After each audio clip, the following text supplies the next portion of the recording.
चांदनी निर्मल वर्मा का लिखा हुआ यात्रा वृत्तांत है। और हम सब जानते हैं यात्रा वृत्तांत हमने पहले भी पढ़े। आपको याद आ रहा है कोई पहले यात्रा वृत्तांत आपने पढ़ा हो? हाँ, कौन सा है? ढेले पर हिमालय। Very good. तो इसी तरीके से चीड़ों पर चांदनी भी एक यात्रा वृत्तांत है और इसके बारे में मैं आपको पहले भी पढ़ा चुकी हूँ। निर्मल वर्मा का जो परिचय है उसके बारे में, चीड़ों पर चांदनी उनका यात्रा वृत्तांत का संकलन है। आज हम इनका केवल इस यात्रा वृत्तांत पर ही बात करेंगे क्योंकि आप लोग कह रहे हो कि भाई इसकी चीज़ें हमें समझ में नहीं आ रही, तो मैं पढ़ के आपको एक एक पैराग्राफ की व्याख्या करती जाऊंगी, समझाती जाऊंगी। इन पहाड़ों के पीछे न जाने क्या होगा। जब हम छोटे थे तो अपने घर के बरामदे में खड़े होकर अक्सर एक दूसरे से ये प्रश्न पूछा करते थे। उन दिनों छुट्टी लेकर पहाड़ों पर जाने की जरूरत महसूस नहीं होती थी। वे हमेशा हमारे संग थे, हमारे खेलों में, हमारे सपनों में। तब पहाड़ों की शक्ल, उनकी भाव भंगिमा बिल्कुल अलग दूसरे किस्म की थी। जैसे माँ की शक्ल जो बच्चों की आंखों में होती है वो दूसरों के लिए नहीं होती, उसकी पहचान ही अलग होती है। बेटा यहाँ पर निर्मल वर्मा ने बताया, उनका अपन जब उनका परिचय पढ़ रहे थे तो हमें मालूम है उनका जन्म शिमला में हुआ है। मतलब पहाड़ी क्षेत्रों में वो बचपन से रहे हैं और वो कई बहन भाई थे, 8 बहन भाई थे। वो कहते हैं कि जब हम अपने घर के बरामदे में खड़े होकर पहाड़ों को देखते थे तो हमारे मन में एक जिज्ञासा आती थी कि पहाड़ों के पीछे क्या होगा। बात सुलभ जिज्ञासा है, बच्चों के मन में आती है, इस पहाड़ के पीछे क्या होगा, नदी है, गांव है, क्या है इस पहाड़ों के पीछे।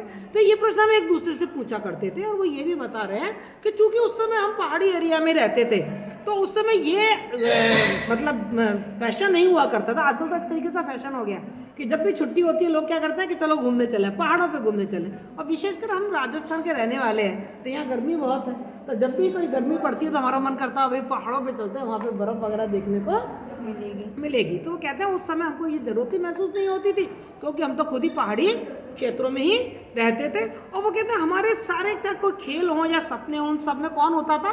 पहाड़ी होता था, क्योंकि चारों तरफ हम पहाड़ों को ही देखा करते थे, उन्हीं को देखकर ही हम बड़े बड़े हुए हैं। और वो कह रहे हैं हमारे आंखों में पहाड़ों की जो तस्वीर थी वो बिल्कुल एक अलग तस्वीर थी। मतलब हमारे आंखों में पहाड़ों की सुंदरता एक अलग तरीके से थी। जैसे कितनी भी आंटियां हो लेकिन माँ की सूरत अलग ही अपने बच्चे के आंख में होती है, वैसे हमको हमारे यहाँ के पहाड़ बहुत ही डिफरेंट दिखाई देते थे। शिमला का वह घर बरसों पहले छूट चुका है। इसके बाद ना जाने कितने छोटे बड़े हिल स्टेशनों के होटलों में रहना पड़ा है, किंतु आज भी जब किसी अकेली निर्जन पगडंडी पर चढ़ता हुआ घास के किसी अनजाने द्वीप पर सांस लेने टिटक जाता हूँ तो आंखें असीम विस्मय से भर उठती हैं। पहाड़ों की अलंग अभेद्य ऊंचाइयों की इस तरह प्रश्न की रहस्यमयता आज भी वैसी बनी है जैसे कभी बरसों पहले बचपन में भी। देखो अब आपको पढ़ने में इसमें दिक्कत क्यों आ रही थी? क्योंकि इसमें शुद्ध तत्सम शब्दों का प्रयोग किया गया, यानी कि संस्कृत के शब्द जो कि तो हिंदी में ले ली गए, उनको आपको इनके अर्थ नहीं आते हैं तो आपको समझने में दिक्कत हो रही है। यहाँ पर लेखक ये कह रहा है कि मेरा शिमला में जन्म हुआ था लेकिन शिमला का घर बरसों पहले छूट गए क्योंकि पढ़ाई के लिए बाहर आ गए, फिर नौकरी के लिए बाहर आ गए। और हम सब जानते हैं कि निर्मल वर्मा तो कई सालों विदेशों में रहे, वो यूरोप में रहे, वहाँ चेकोस्लोवाकिया में, लंदन में, वहाँ पत्रकारिता करते रहे। तो वो कहते हैं कि मेरा शिमला का घर तो बहुत पहले छूट चुका है लेकिन निर्मल वर्मा को घूमने फिरने का बहुत शौक है। ये मैंने आपको पहले भी बताया था। वो जहाँ भी जाते हैं तो उनको पर्यटन का बहुत ज़्यादा शौक है, विशेषकर प्राकृतिक जो दृश्य हैं वो उनको अपनी ओर आकर्षित करे रहते हैं। तो कहते हैं उसके बाद मैं बहुत सारे हिल स्टेशनों पर गया हूँ और उन हिल स्टेशन के होटलों में मैं रुका हूँ। मैं आज भी जब किसी अकेली निर्जन पगडंडी मतलब होता है कच्ची सड़क, पतली कच्ची सड़क होती है ना, उसको कहते हैं पगडंडी। तो कहते हैं जब भी मैं इस तरीके की कोई पगडंडी देखता हूँ तो मैं वहाँ रुक जाता हूँ और मेरी आंखें विस्मय से मतलब आश्चर्यचकित हो जाती हैं और मुझे अपने बचपन का वही प्रश्न फिर याद आने लगता है। क्योंकि जब मैं आज भी पहाड़ों को देखता हूँ तो मेरा बचपन का प्रश्न फिर वो खड़ा हो जाता है, क्या कि इन पहाड़ों के पीछे क्या होगा। थॉमस मान का मैजिक माउंटेन बहुत बाद में पढ़ा, किंतु जब पढ़ा तो लगा जैसे इसे बहुत पहले कहीं पढ़ा था। स्विट्जरलैंड की पहाड़ी चोटियाँ शिमले से अलग हैं, वहाँ कभी नहीं गए, उन्हें कभी नहीं देखा, किंतु जिस मैजिक माउंटेन की बर्फीली गुफाओं में खोकर हैस कैस्ट्रप ने विराट सत्य की उपलब्धि की थी, उसकी क्षणिक उड़ती हुई अनुभूति कितनी बार बचपन में हुई है। क्या उसका लेखा जोखा करना आज संभव है? आप इस पैराग्राफ को समझे? नहीं समझे। जैसे ही निर्मल वर्मा पहाड़ों का वर्णन करने लगते हैं तो उनको अपनी पढ़ी हुई एक किताब याद आ जाती है जिसका नाम है मैजिक माउंटेन। और इस मैजिक माउंटेन के लेखक है थॉमस मान। बेटा ये जर्मनी का एक नावल है, जर्मन भाषा में लिखा हुआ एक नावल है जो 1924 में लिखा गया था। तो वो मैजिक माउंटेन उनको याद आ जाता है और उसका जो नायक है जिसका नाम है हैस कैस्ट्रप, उसने किस तरीके से उसमें लिखा हुआ है कि पहाड़ की गुफाओं में खोकर कैसे उसने सत्य की प्राप्ति की थी, वो सब मुझे याद आ जाता है जब मैं इन पहाड़ों को देखता हूँ। यद्यपि लेखक कह रहा है कि स्विट्जरलैंड के पहाड़ और शिमला के पहाड़ों में काफी अंतर है। देखो ये अंतर हमें इसलिए भी देखा जा सकता है कि अपनी चीज अपनी ही होती है ना। रात को सोते समय आकाश साफ होता है। अब वो वहां का वर्णन कर रहे हैं, कैसे वर्णन कर रहे हैं वो ध्यान दीजिए। रात को सोते समय आकाश साफ होता था। दिसंबर के निविड़ गहन अंधकार में, निविड़ गहन अंधकार का मतलब क्या, घना अंधकार, एकदम काला अंधकार, चारों तरफ कालिमा दिखाई दे रही है। दूर की पहाड़ियां ड्राइंग पेपर पर धूमिल रेखा चित्र जैसी स्तब्ध निश्चल दिखती थी, इतनी महीन, इतनी म्लान के लगता था जैसे अंधेरे पर हाथ फेरते ही सब कुछ मिट जाएगा। मतलब वो जहाँ रह रहे थे अपने बचपन में शिमला में, तो वहाँ उनको रात को पहाड़ कैसे दिखाई देते थे उसका उन्होंने वर्णन किया। वो कहते हैं रात को जब हम सोने जाते थे उस समय आसमान बिल्कुल साफ दिखाई देता था, और आसमान साफ दिखाई देता था दिसंबर का महीना, तो दिसंबर का महीना तो सर्दियों का महीना होता है, तो वो कहते हैं चारों तरफ धुंध कोहरा छा जाता है, तो कोहरा छाने के कारण जो पहाड़ियाँ थी वो कैसी दिखाई देती थी, बिल्कुल धूमिल रेखा चित्र जैसी स्तब्ध, एकदम शांत रहती थी, कोई हवा नहीं, कोई हलचल नहीं, और ऐसा लगता था जैसे ड्राइंग पेपर, आपने ड्राइंग पेपर की कॉपी देखी है अपने, तो आपने देखा होगा कि आप पेपर पे अपना कोई चित्र बनाते हैं और उसके ऊपर फिर एक पेपर लगा होता है, बटर पेपर बोलते हैं जिसको, यदि ऊपर से देखेंगे तो वो चित्र नीचे से कैसा दिखेगा, धुंधला धुंधला। वो कहते हैं वो पहाड़ियाँ भी हमको ऐसी धुंधली धुंधली दिखाई देती थी। ऐसा लगता था आकाश कुछ नीचे सरक आता था, धरती को छूता सा। तुमने देखा होगा यदि दूर तक आप धरती और आसमान को देखो तो आपको लगता है जैसे धरती और आसमान आपस में कहीं मिल गए, उसको कहते हैं क्षितिज। उस जगह को क्या कहते हैं, क्षितिज। और जितना पास जाते जाएंगे लगता रहेगा वहां पे धरती आसमान मिल गए। तो ऐसा ही यहाँ लेखक को लग रहा है कि जैसे आकाश तो कुछ नीचे आ गया है और धरती को छू रहा है, और धरती अपना और छोर समेट कर घुटनों तक झुकाती थी, जैसे पहाड़ियों के आगे गुमसुम प्रार्थना कर रही हो। देखो ये इनकी कल्पना है, इन्होंने प्रकृति का पूरा मानवीकरण आपके सामने कर दिया है। इनको लग रहा है कि जैसे धरती इस तरह आसमान के सामने झुक जाती थी, जैसे कि वही पहाड़ों से कोई प्रार्थना कर रही हो। हम बच्चे थे, इस तरह के अजीब और अद्भुत चित्रों को आंखों में बसाकर लिहाफ में सो जाते थे। मतलब ये जो चित्र हमें दिखाई कर देते थे पहाड़ों के, बस इन्हीं के सपने देखते देखते, इन्हीं की बातें करते करते हम रात को सो जाते थे। मतलब पहाड़ों के प्राकृतिक दृश्य का वर्णन बताया। आगे देखिए क्या गजब होता था। वो कहते हैं सुबह कमरे की खिड़की के बाहर झांकते ही क्षण भर के लिए दिल की धड़कन रुक जाती थी। क्यों रुक जाती थी? कि रात को जो कुछ देखा था वो कुछ भी अब दिखाई नहीं दे रहा है। मैं पलंग से उतरकर कांपते हाथों से सोते हुए भाई बहनों को जगाने लगता हूँ, देखो देखो रात को हम जो देख रहे थे वो तो कुछ भी नहीं है, चारों तरफ बर्फ ही बर्फ दिखाई दे रही है। बेटे पहाड़ों पर बर्फ का कोई समय नहीं होता, रात में ही बर्फ हो जाती है। तो वो कहते हैं कुछ ही मिनटों में हम कंबल ओढ़कर खुली खिड़की के सामने बैठे दिखाई देते थे, और कल रात सोते समय जो अंधेरी और भूरी पहाड़ियाँ देखी थी ये कहाँ गई, दिख ही नहीं रही वो पहाड़ियाँ। स्कूल जाने वाली हमारी शॉर्टकट पगडंडी, स्कूल जाते थे वो सड़क, वो भी नहीं दिख रही।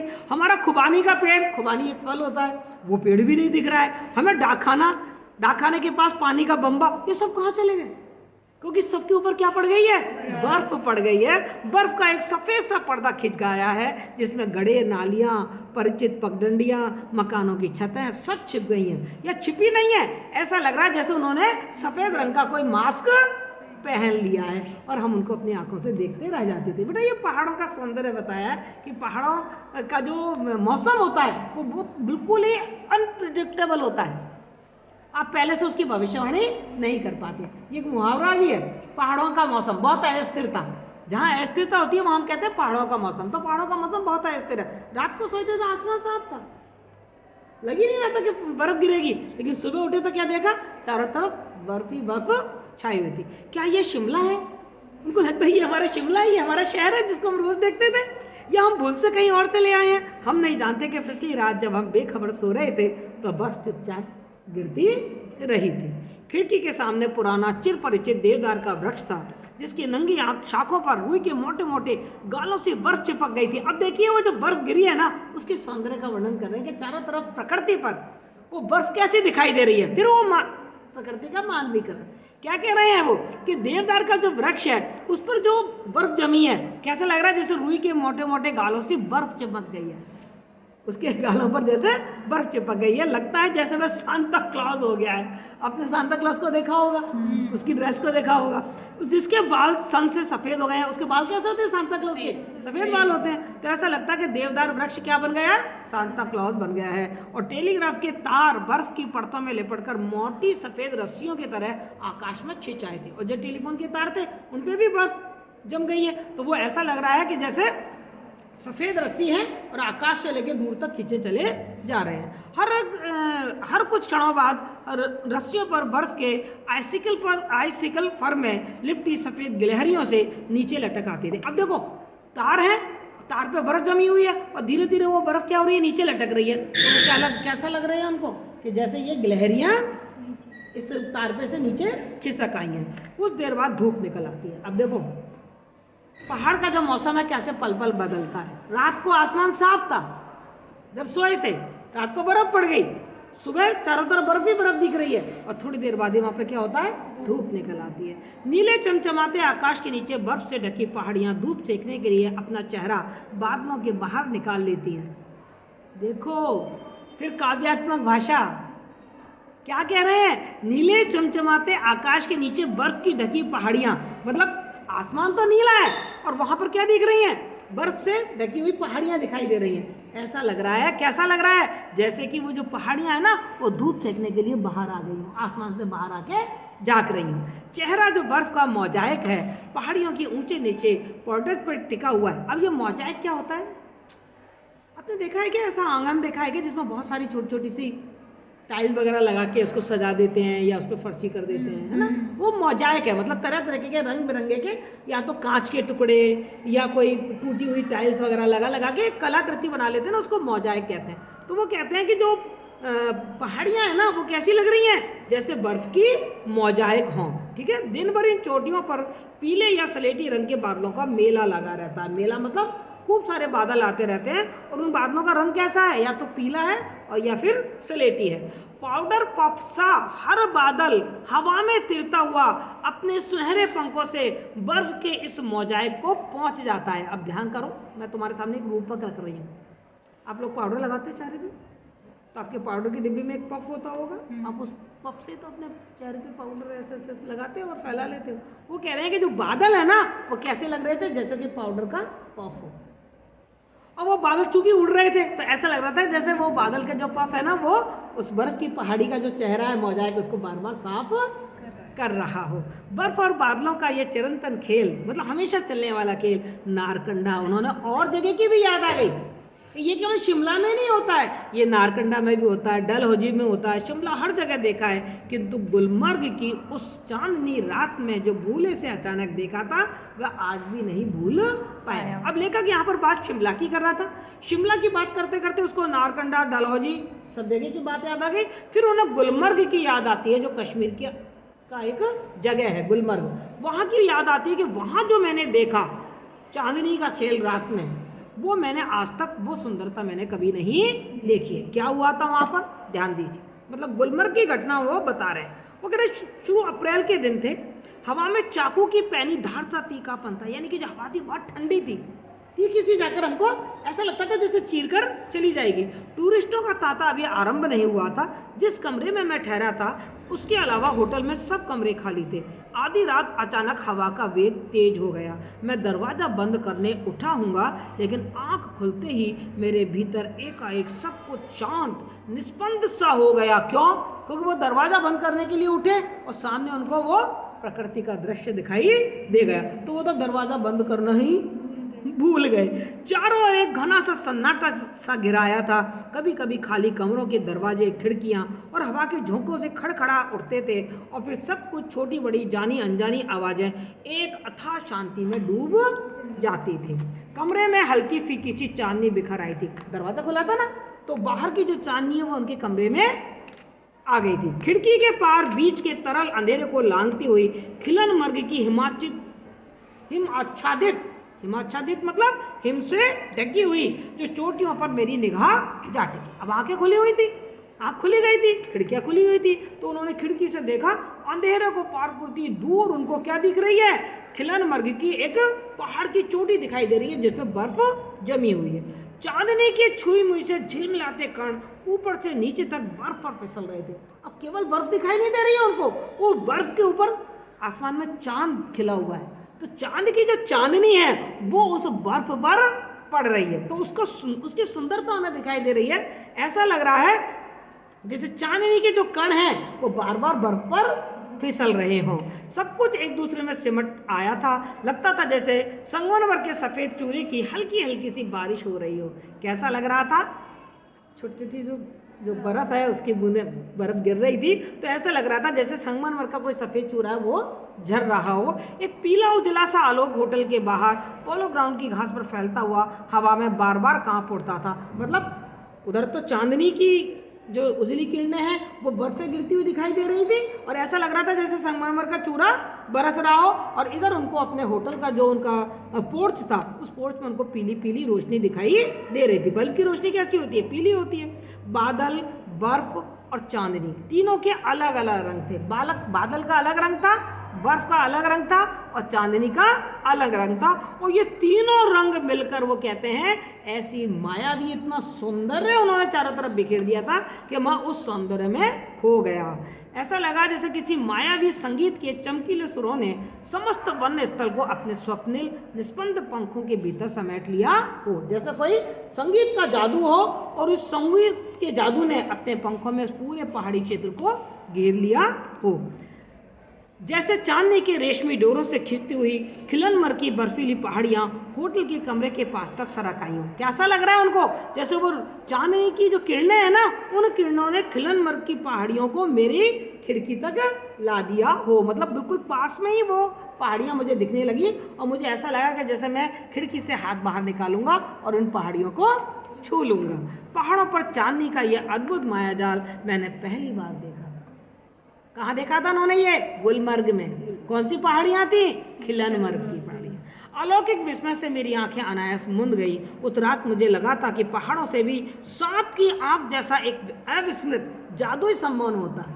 कहते हैं कि सांप की आंखों में एक सम्मोहन होता है ना, जो सबको मतलब सांप सर्पनी को अपनी ओर आकर्षित कर लेता है। ठीक है, तो वो कहते हैं कि जैसे मैंने सुना था कि सांप की आंख में सम्मोहन होता है, वैसे मुझे लगा इन पहाड़ों में भी अपनी ओर आकर्षित करने का जादू है। एक बुतैला सा सौंदर्य है जो एक साथ हमें आतंकित और आकर्षित करता है। अब सांप हमको क्या करता है? आकर्षित भी करता है अपनी आंखों के आकर्षण से, और हमें डराता भी है। इसी तरीके से जो पहाड़ियाँ हैं, ये पहाड़ियाँ हमें अपनी सौंदर्य से तो अपनी ओर आकर्षित करती हैं, पर इनका जो अकेलापन है वो हमें कहीं कहीं डरा भी देता है। जाखू की पहाड़ी से सटा 750 फीट की ऊंचाई पर हमारा स्कूल था। अब उन्हें फिर अपने बचपन की बात याद आ गई, और कौन सी शहर की बात याद आ गई? जहां वो रह रहे हैं, जाखू। तो वो कह रहे हैं जाखू की पहाड़ी से सटा 750 फीट की ऊंचाई पर हमारा स्कूल था। हर शाम बस्ता झुलाते हम पहाड़ी छायाओं के संग नीचे उतरा करते थे। आज हम बहुत नीचे उतर आए हैं। बचपन की वह बुलंदी ना जाने कहाँ पीछे छूट गई। उस शाम देखो, इस बात को समझो। वो कह रहे हैं कि बचपन चला गया है, और बचपन में जो हमारे भाव और जो सपने हुआ करते थे वो सब पीछे छूट गए हैं। उस शाम नौकुचिया से भीमताल आते उस एकाकी निर्जन रास्ते पर अचानक उन पुरानी चिर परिचित छायाओं से भेंट हो गई। अब यहाँ किसका वर्णन हो रहा है? पहले उन्होंने शिमला का बर्फ का वर्णन किया, फिर उन्होंने गुलमर्ग की चांदनी रात पहाड़ों पर जो हुई उसका वर्णन किया। अब वो कर रहे हैं नौकुचिया से भीमताल। जब वो आ रहे हैं तो उन्हें अपने शिमला के बचपन की बातें याद आ गई हैं। तो वो कहते हैं, मैं मंत्र मुग्ध सा वहाँ खड़ा रहा। ढलती शाम की फीकी सुनहरी आभा भूरी पहाड़ियों की ऊंची नीची रेखाओं पर उतर आई थी। शाम का वक्त था, शाम का वक्त था, तो शाम के वक्त सूरज की रोशनी कैसी हो जाती है? हल्की हल्की पीली सी सुनहरी हो जाती है। तो जो सूरज की किरणें हैं जो सुनहरी रंग की हैं, वो भूरी पहाड़ियों पर धीरे धीरे उतर रही थी, अर्थात वहां पर बिखरी हुई थी। उनके पीछे किंतु उनसे सटी हुई एक अन्य पर्वत श्रृंखला अतकुले पंख सी ऊपर जाकर टेढ़ी सी होकर मानो कोई भीमकाय बनेला जंतु अपनी गर्दन उठाकर आकाश निहार रहा हो। मतलब पहाड़ों के पीछे पहाड़ है, तो उनको ऐसा लग रहा है कि जैसे इस पहाड़ के पीछे जो दूसरा पहाड़ है, ऐसा लग रहा है जैसे वन का कोई जंतु बड़ा सा है जो हमें आकाश को देख रहा है। दो पहाड़ियों के बीच गांव की सलेटी छतें ताश के पत्ते से बिखरी थी। पहाड़ी दो थी, बीच में क्या दिख रहा था? गांव दिख रहा था। अब गांव की जो तो झोपड़ी होती है, पहाड़ों पे तो बहुत पक्के मकान तो होते नहीं है, और वो जो पक्के जो उनकी झोपड़ियाँ हैं उनकी जो छत कैसी है? सलेटी रंग की है। सलेटी रंग की, या तो चद्दर की है, सलेटी चद्दर पड़ी हुई है लोहे की, और या फिर वो सलेटी रंग की उन पर टाइल्स लगी हुई हैं, वो ऐसा लग रहा था जैसे ताश के पत्ते से बिखर गई हों, जिन पर हल्के बैंगनी रंग के गुब्बारे उड़ रहे हैं।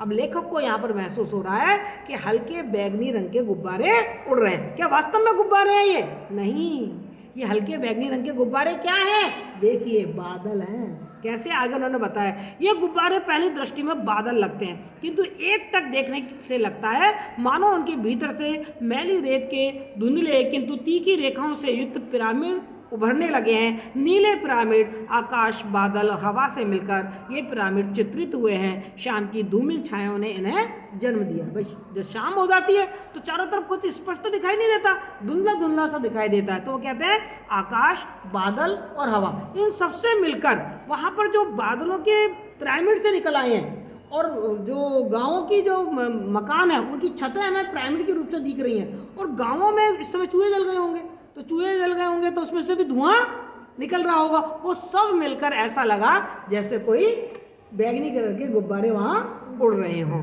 ये पहाड़ी छायाएं एक सी हैं, किंतु हर जगह इनके पल छिन बदलते रंगों को देखा। वो कहते हैं सब जगह पहाड़ों पर हमें इसी तरीके की छायाएं दिखाई देती हैं। पर सबसे बड़ी बात क्या है कि पहाड़ पर हर पल रंग बदलता नजर आता है। कभी सुनहरी आभा दिखाई देती है, तो कभी एकदम अंधकार छा जाता है, तो कभी आकाश की नीलिमा दिखाई देती है, तो कभी बर्फ की सफ़ेदी दिखाई देती है। जाखू की पहाड़ियों पर स्कूल के कमरे की खिड़की के बाहर इन्हें धीरे धीरे धूप के संग उतरते देखा है। बहुत वर्षों बाद कोटगढ़ के सेब के बगीचों में लेटे हुए पेड़ों की सरसराती टहनियों पर रानी खेत में चीड़ की सुई नुमा नुकीली पत्तियों की जाली से इन्हें चुपचाप छनते और धरते देखा है। मतलब यहाँ हमको ये समझ में आ गया है कि निर्मल वर्मा कहाँ कहाँ जाकर आए हैं। उन्होंने कहा मैं रानी खेत भी जाकर आया हूँ, मैंने रानी खेत में भी ये सौंदर्य देखा है, और मैं कोटगढ़ भी जाके आया हूँ, मैंने वहाँ भी यही सौंदर्य देखा है। और तब रात झुक आती है, पहाड़ों पर अंधेरा एकदम नहीं आता। इस लाइन को समझिए, ये व्याख्या के लिए बहुत इंपॉर्टेंट है ये वाला पैराग्राफ। वो कहते हैं और तब रात झुक आती है, अर्थात शाम के बाद क्या आने लगती है पहाड़ों पर? रात झुक आती है, अर्थात रात होने लगती है। पहाड़ों पर अंधेरा एकदम नहीं आता। ये उन्होंने अपने अनुभव की बात बताई है। आप भी कभी पहाड़ों पर जाके देखो, जब पहाड़ों पे शाम होने लगती है तो आपको लगता है जैसे ये पहाड़ी पे तो अंधेरा आ गया, पर अभी उस पहाड़ी पे तो रोशनी दिख रही है, क्योंकि वो पहाड़ और भी ऊंचा है तो वहाँ रोशनी दिख रही है। फिर उस पर अंधेरा आ गया, फिर और दूसरी पहाड़ी पे तो अभी तो उस पर रोशनी है, तो वहाँ एकदम अंधेरा नहीं आता है, एकदम आकर चौंकाता नहीं। जैसे अब हमारे यहाँ तो आप देखते होंगे सर्दियों में 6-7 बजते एकदम अंधेरा छा जाता है ना, ऐसा वहाँ एकदम अंधेरा नहीं छाता है। ना वह उजाले को धकेलकर उसकी जगह लेता है, बल्कि दिन का उजाला खुद ब खुद धीरे धीरे अंधेरे में ही सिमट जाता है। इसीलिए पहाड़ी धूप कभी मरती नहीं, सिर्फ अपना रंग बदलती है। कैसा रंग बदलती है? कभी सफ़ेद हो जाती है, कभी पीली हो जाती है। कालका और शिमला के बीच एक वीरान उपेक्षित हिल स्टेशन है सोलंग।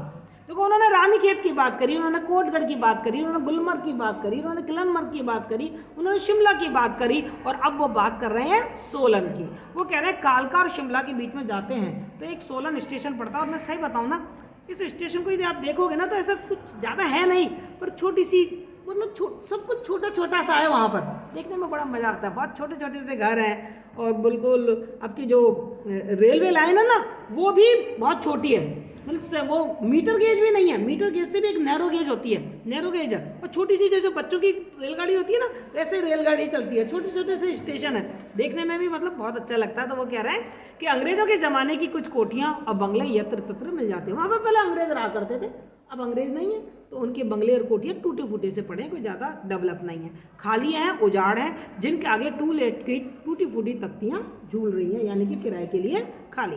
वहाँ पहाड़ियाँ खामोश रहती हैं। अब वो सोलंग की पहाड़ियों की विशेषता बता रहे हैं, कह रहे वहाँ पहाड़ियाँ कैसी हैं? खामोश हैं। शाम की उनींदी उदासी में केवल पहाड़ी चरवाहों का गीत स्वर हवा में उड़ता भटकता सुनाई दे जाता है। मोटर रोड से जरा नीचे बित्ते भर का चौकोर खोखल है, चारों ओर चीड़ के घने झुरमुटों से गिरा हुआ। अब वो सोलंग का वर्णन कर रहे हैं, सोलंग के सौंदर्य का वर्णन कर रहे हैं, तो उन्होंने कहा पहाड़ तो बिल्कुल खामोश है, बस चरवाहों की आवाज़ कहीं कहीं आती है। अब वो यहाँ एक वर्णन कर रहे हैं खोखल का, चौकोर खोखल। वैसे खोखल का मतलब था खाली जगह, पर यहाँ देखो अभी आपके सामने प्रकट होगा कि खोखल उन्होंने किसको कहा है, और आप बताना, मुझे ध्यान से सुनना फिर बताना, है ना। यह खोखल बहुत खामोश है, मतलब कोई भी आवाज़ नहीं है। सफ़ेद पत्थरों पर काई जम गई है, खोखल में क्या है? सफेद पत्थर है और उन पर क्या जम गई है? काई, यानी कि हरी हरी काई। आपने भी देखा होगा जब बरसात होती है तो काई जम जाती है। अक्षर मिट गए हैं, यानी कि उन पत्थरों पे पहले कुछ लिखा हुआ था। चिरंतन मौन के दायरे में पत्थर सोए हैं, ऐसा लग रहा है कि जैसे ये पत्थर हमेशा हमेशा के लिए नींद में सो गए हैं, बरसों से सो रहे हैं। हवा में पत्ते कांपते हैं और चुपचाप झड़ जाते हैं। पत्थरों के पीले ढेर में पत्थर दब से गए हैं। ऊपर पेड़ भी हैं, अब पेड़ों से पीले पीले पत्थर झड़ते हैं, जो पत्ते होते हैं वो झड़ते हैं और वो पत्थरों के ऊपर गिर गए हैं। ऐसा लग रहा है इन पीले पत्तों ने इन पत्थरों को दबा लिया है। दृश्य देखना आप, बहुत मजेदार दृश्य है। फिर मुझे बताना ये कहाँ का दृश्य है। इन पत्थरों पर जो नाम लिखे हैं उन्हें अनेक बार पढ़ा है, हर बार नए से लगते हैं, हर बार उन्हें पढ़कर भूल जाता हूँ। उन पत्थरों पे क्या है? नाम लिखे हुए हैं। मेरे लिए उनका कोई अर्थ नहीं है, उनके लिए भी मेरा कोई अर्थ नहीं, क्योंकि जो नाम लिखे हुए हैं मैं उन व्यक्तियों को जानता भी नहीं हूँ। किंतु फिर भी मैं हर शाम यहाँ आता हूँ। इनके जरा ऊपर घास का छोटा सा ढलुआ टुकड़ा है, उठी हुई हथेली सा, जहाँ पत्थर है ना बहुत सारे, वहीं पर एक छोटा सा घास का मैदान है। मैं हर शाम घास की इस हरी हथेली पर बैठ जाता हूँ, मतलब उस मैदान पर मैं बैठ जाता हूँ और खामोश पत्थरों को देखता हूँ, जो पत्थर नहीं है किंतु पत्थरों से अलहदा, अलहदा मतलब अलग भी नहीं है। मेरे पैरों के नीचे गीली मिट्टी है, काई और कीचड़ में लिथेड़े फूल हैं, रंग बिरंगी तितलियां हैं जो एक क्रॉस से उड़कर दूसरे क्रॉस पे जाकर बैठ जाती हैं। कुछ समझ में आया? ये कहाँ का वर्णन होगा? ये कहाँ का वर्णन होगा?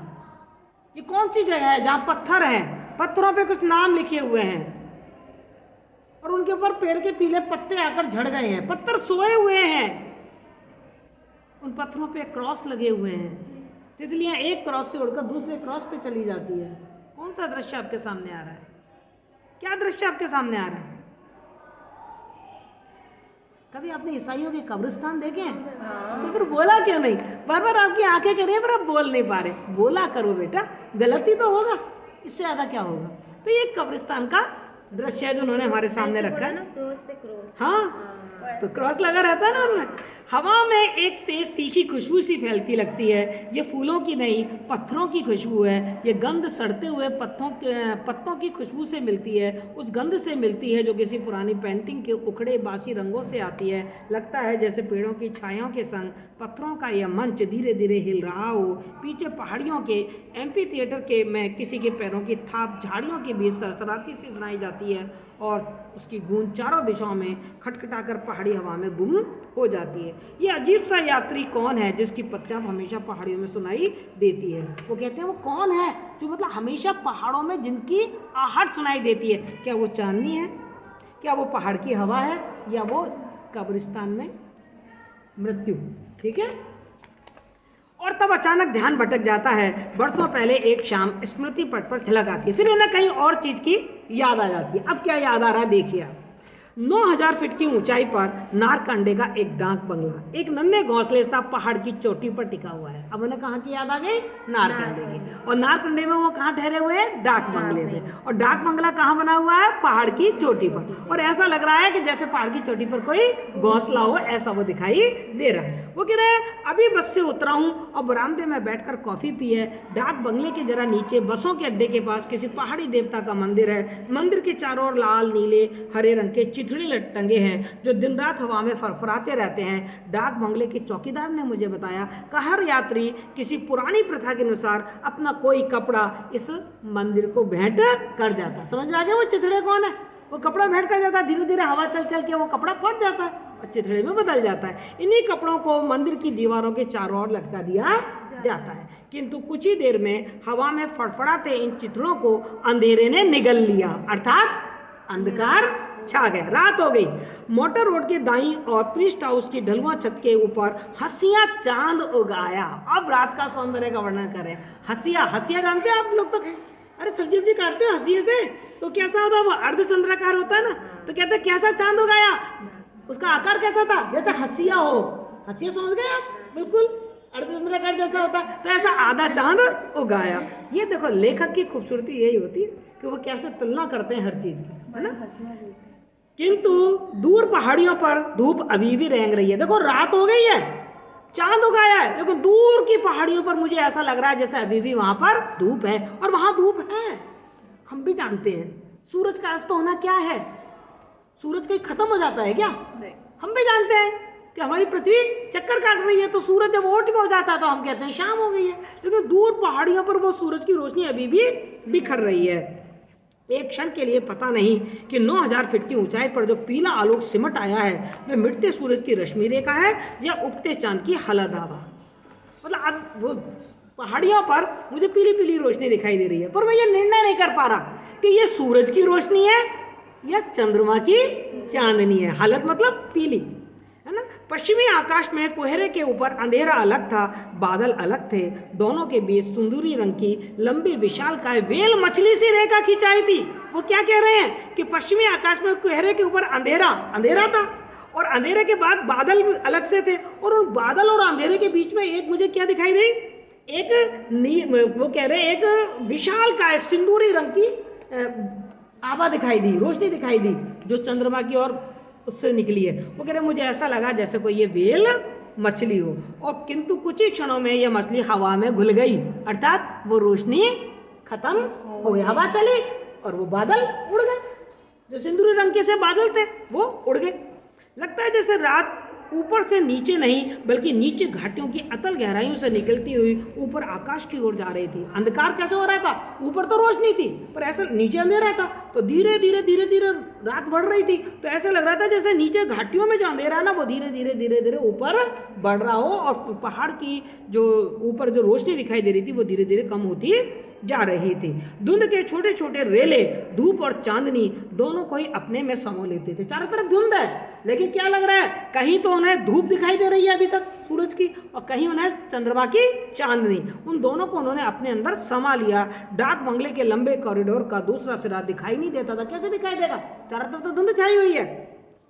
नीली सलेटी परतों में लिपटी यह धुंध इतनी सघन और ठोस है कि इसे चाकू से तराशा जा सकता है, यानी कि बहुत घनी धुंध है। कैसी धुंध है? बहुत घनी धुंध है। मुझे लगता है मेरी सारी देह किसी अदृश्य धुएं की अनंत तहों में दब गई। मतलब मैं भी उस धुंध में खो गया, किसी और को मैं भी नहीं दिख रहा होऊंगा। मैं कैसे दिख रहा होऊंगा? जैसे मान लो बरामदे में कुर्सी है और कुर्सी के ऊपर कोई ओवरकोट नीले रंग का टांग दिया हो, मैं भी ऐसा दिखाई दे रहा था, अर्थात धुंध में मैं भी छिप गया था। नारकंडे की वह रात आज डलहौजी की सुनसान सड़कों पर भटकते हुए सहसा आंखों के सामने घूम जाती है। अभी नारकंडे की बात करी उन्होंने, अब कहाँ की बात आ गई? डलहौजी की। ये सारे पहाड़ी स्थान है जहाँ पर लोग घूमने जाते हैं, पर्यटन स्थल है ये। लगता है जैसा बरसों पहले की धुंध नारकंडे के डाक बंगले से निकलकर बीते समय की अतल अंधेरी घाटियों को पार करती हुई मेरे होटल के आगे ठिठक गई। जब मैं डलहौजी आया तो मुझे लगा अरे ये तो वही नारकंडे की शाम की खूबसूरती दिखाई दे रही है, वही अंधेरापन दिखाई दे रहा है। मुझे ऐसा लगा जैसे नारकंडे से चलती चलती वो कहाँ आ गई? मेरे डलहौजी के होटल के कमरे के पास आ गई है। होटल से बहुत दूर नीचे कैंट की धुंधाती बत्तियों के आर पार सितंबर के बादल उड़ते रहते हैं, पर लैंप पोस्ट के इर्द गिर्द चमकीली धुंध का दायरा जमा हो जाता है, मानो आलोक मंडल से आवृत कोई देवदूत पृथ्वी पर खड़ा हो। अब देखो एक दृश्य उन्होंने आपके सामने खड़ा किया है।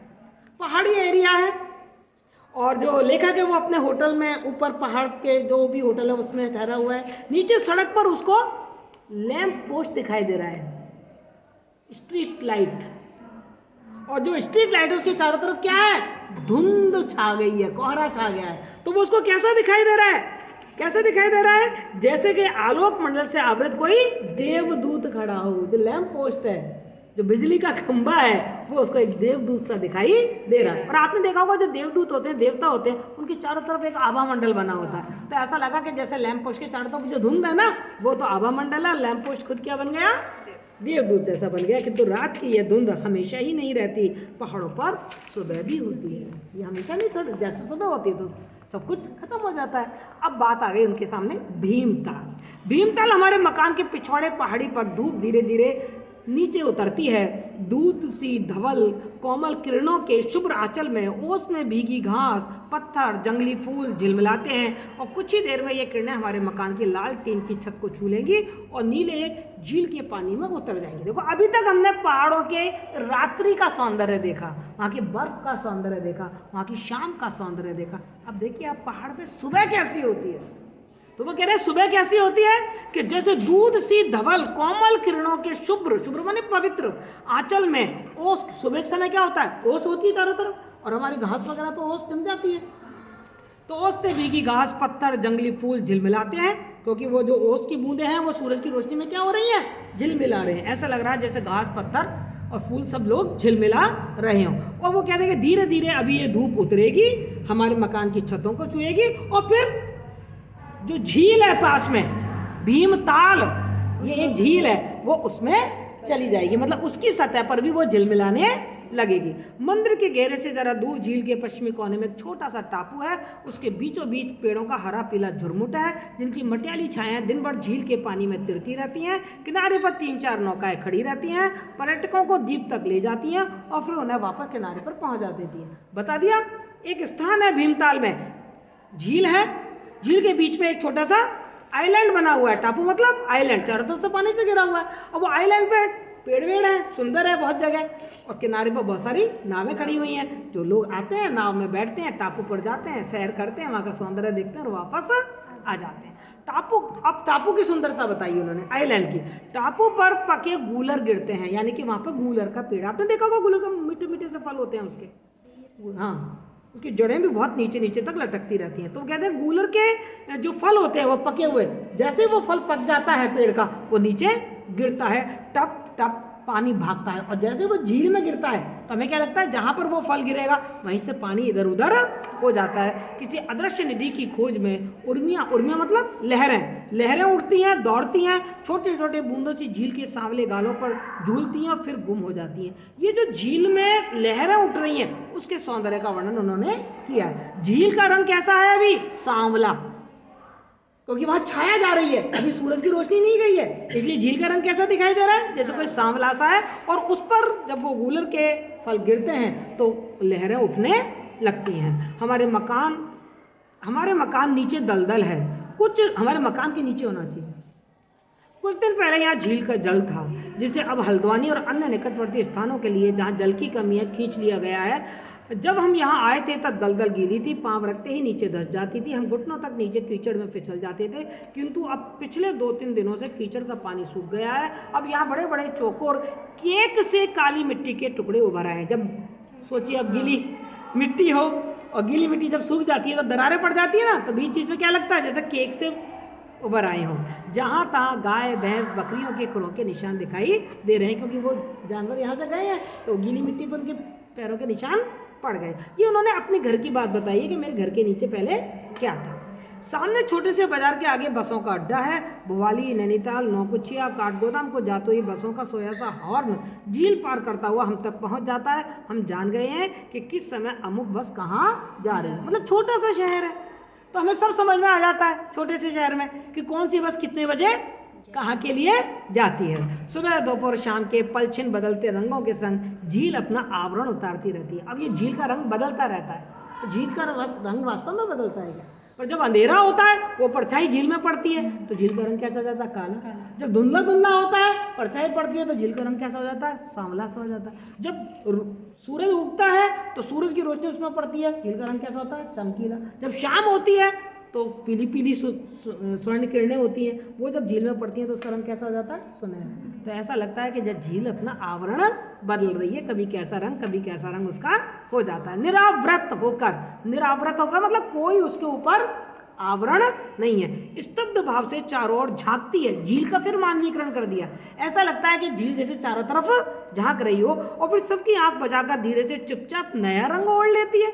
कभी सुनहरी हो जाती है, कभी काली हो जाती है, कभी नीली सी हो जाती है, कभी सांवली सी हो जाती है। दोपहर की उन्नीदी घड़ी में आसपास का ताम्रवर्णी जल ठहर जाता है और दोपहर में उसका रंग कैसा हो जाता है, तांबे जैसा रंग हो जाता है, क्योंकि उसके अंदर कैसी किरणें पड़ रही हैं, जैसे तांबे की सूरज की रोशनी है ना, उसकी किरणें पड़ रही हैं।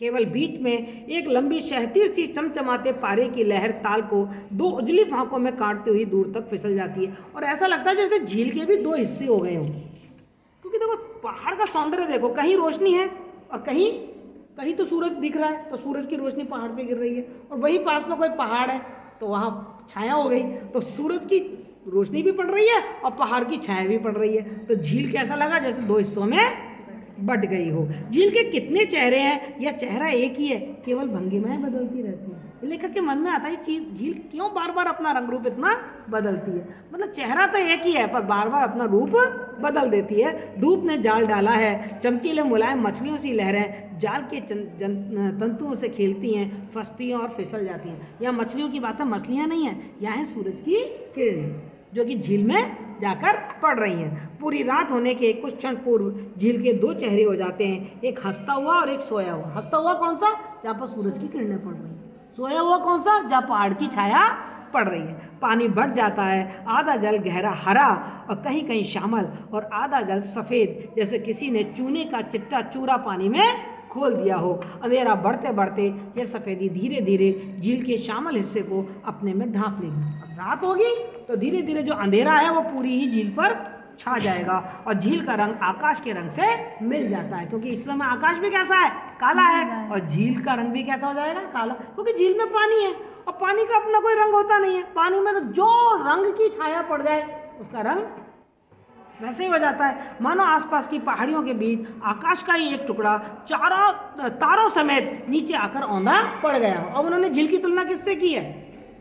ऐसा लग रहा है जैसे आकाश ही अपने तारों के साथ नीचे जमीन पर आ गया हो, क्योंकि अब झील काली काली दिखाई दे रही है आसमान की तरह, और आसमान में जो तारे हैं उनकी परछाई भी झील में दिखाई दे रही है। तो ऐसा लग रहा है जैसे आसमानी औंधा होकर उल्टा होकर जमीन पर आ गया हो। शाम की फैलती छायाओं में भीमताल का द्वीप डूब जाता है। केवल पेड़ों के झुरमुट का एक धब्बा झील और आकाश की सफेदी पर स्तब्ध सा खिंचा रहता है। जैसे ही शाम होती है झील भी अंधेरे में डूब जाती है। आकाश ऐसा लगता है जैसे उल्टा आकाश है। और कहते हैं भीमताल का जो टापू है ना, जो द्वीप दिख रहा था जहाँ पर लोग घूमने जा रहे थे, वो भी अंधेरे में ही खो जाता है। केवल वहाँ जो पेड़ पौधे हैं वो हमें धब्बे की तरह स्पष्ट नहीं दिखाई देते, क्योंकि चारों तरफ धुंध है। धब्बे की तरह वो केवल पेड़ पौधे हमें दिखाई देते हैं। रात की घनी नीरता में सब कुछ धीमे धीमे सिमट जाता है, अर्थात चारों तरफ अंधकार छा जाता है और शांति हो जाती है। लहरें शांत हो जाती हैं। लहरें शांत हो जाती है क्योंकि वो हवा नहीं चल रही। पानी में लहरें कब उठती हैं? जब हवा चलती है। आखिर बस बाजार के आगे कोने में ठहर जाती है। मतलब रात हो गई है, अब कोई बस ना आएगी ना जाएगी। दूर टापू में गूलरों के गिरने का स्वर सोते सोते भी सुनाई दे जाता है, टप टप टप। कोई और आवाज़ नहीं आती है, केवल वहाँ पर जो गूलर के फल हैं वो पानी में गिर रहे हैं, वो आवाज़ हमको सुनाई दे रही है। क्योंकि रात का समय तो चारों तरफ शांति